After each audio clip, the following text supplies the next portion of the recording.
Bienvenidos a otra clase con el señor Ríos. Today we're going to talk about los artículos, the articles. In Spanish, as in English, there are definite and indefinite articles. In Spanish, the article you use depends on the gender and the number of the noun that follows it. If you do not know what I'm talking about the gender, I'm talking about masculine or feminine, and you can also find more information on a previous video I have created. On the number, I'm talking about singular or plural. If you do not know how to identify the number, you can go to my other videos I have done on the number.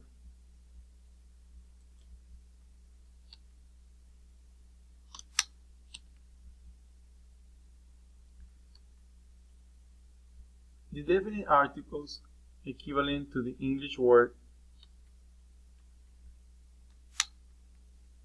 the. When you are talking about a specific noun or group of nouns, you use the.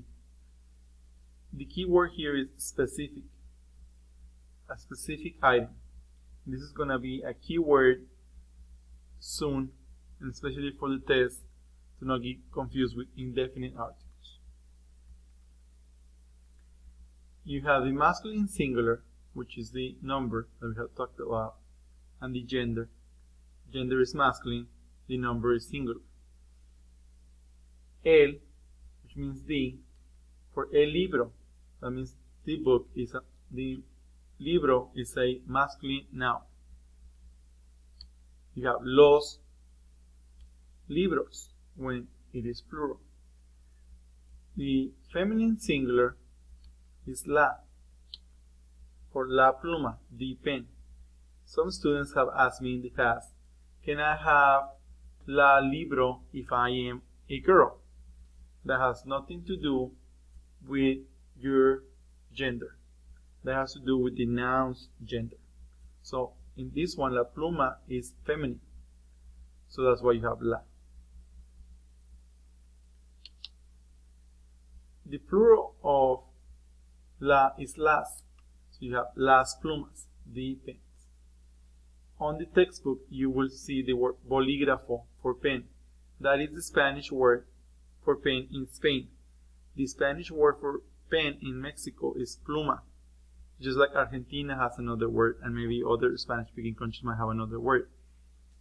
There's a little variation on the words. However, people from different countries can still communicate just as if you were speaking to somebody from another English-speaking country or from another area in the United States. I have a few more examples. You have el as in el papel, the paper. Masculine, singular. How do you know singular? Because it ends with an L, which is L, and doesn't have an S. Los papeles, plural, has an S. Feminine, la, like la clase. How do you know la clase is feminine? If it ends with an E. You know because when you memorize the words, the nouns, you have to memorize el artículo that is in front of it. So if it's la, you know the word is feminine. The plural will be las, like las clases. Notice that classes now has an S because it ended with a vowel. This is a mind map I created for you to give you a visual picture of los artículos, the definite articles. You have the, which is the definite article. Then you have singular and plural. Singular, I tell my students, think about somebody that's single. They don't have a pair or a partner. And plural is two or more. The singular has el and la, which is the masculine for the, singular, and then la, which is singular for the. On the plural side, you have los and las. which is again the, but it's the masculine plural and the feminine plural. I like to do these maps because it helps me visualize what I'm reading or thinking. I hope this one helps you, and if you can print it and have a mental picture. I'm gonna try some activities now. You might want to pause the YouTube video to work the answers yourself. Sillas, AS. So what is the artículo?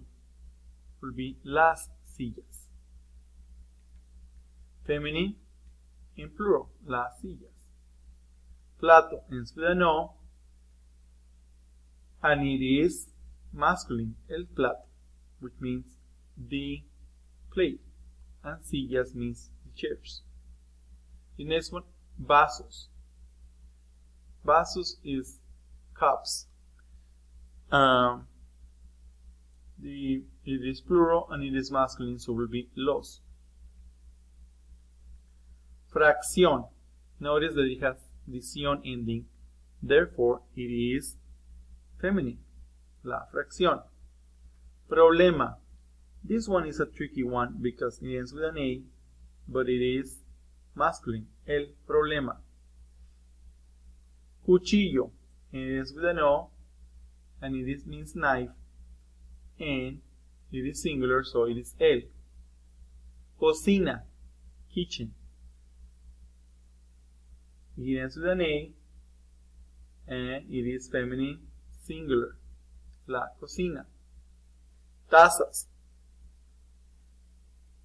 This ends with an S, is feminine, and it is las. Fracciones. Notice how ción is in the middle, but it is plural, fractions. Therefore, it should be feminine. Ción. The next one is problemas. It is feminine plural, so it will be los problemas.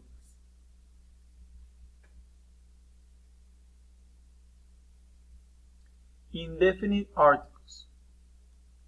Equivalent to the English word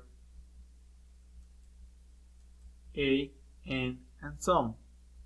Used when you are not talking about a specific noun or group of nouns. This is not specific. The key word here is not specific. Masculine singular. Un libro. Un libro, a book. This is where a lot of students get confused. What is the difference with un libro with el libro? Un libro means a book, so it can be any book. Just give me a book. But when I say el libro means the book, I'm talking about a specific book that I need. Unos libros, it is the plural, masculine, artículo. So unos, some books. I need some books compared to I need the books. I need those specific books. Feminine is una clase. Can it be una libro if I'm a girl? No. Libro is masculine. The gender of the noun libro is masculine, even if you're a girl. That has nothing to do with your gender. It has to do with the noun's gender. Unas clases. Again, unas classes is feminine plural. Some classes compared to the classes. This is the mind map I created for you to have a mental picture. You have the, which is an artículo. You have the singular side and the plural side. Right here you have el, which is the masculine for the, and la for the feminine of the. On the plural side you have los and las. Now, if you got to replace the definite article by an indefinite article, you will change it with un, which means a or an. In the feminine side, you will have it una. In English, notice how it's a and an. And a lot of students sometimes ask me, how does that relate to un or una? It doesn't have no relation. In English, you use an when you have a vowel, you use the an. It doesn't have anything to do with the Spanish one. Unos means some, and unas means some. The reason the answers is different, or the words are different, is because you use unas for feminine articles, nouns, and you have unos for masculine nouns. Notice how I wrote definite articles right here. This is talking about specific items. I need the book. To go to the indefinite articles, I need a book. Definite is like, I know what I want for sure. I need that item for sure. This one is, I just want a item. I don't care which one it is. Now we have a short practice. Computadora. Do you say una, uno, unas, unos? Una computadora. Singular, feminine. Ventanas, windows. You have AS, so it's feminine plural, so you have unas. Some windows. Universidad. Now you know it's feminine. It doesn't have an S, so you know it's singular, so you have una. Cuadernos, notebooks. It has an S, so you know it's plural. And it has a no, it's probably masculine, so you have unos. Hoja, sheet. So it has an A, and it's singular, so it's una. Bolígrafo. This one again means pen. It's a word from Spain for pen. And it's masculine and it's singular. Un bolígrafo. Libros, books. It has an S, so it has to be plural. It has a no, so it's probably masculine. So you have unos. Pluma, pen, word from Mexico. It doesn't have an S, so it has to be a singular. And it has an A, so it's probably feminine, so it's una. Nación, has the ción, so it has to be feminine. And it doesn't have no S, so it is singular, una. Problema, problema ends with an A, doesn't have an A, S. It can probably be feminine, but we already know that it's masculine. Un problema. And that has been it for today, guys. Thank you for watching, and don't forget to subscribe.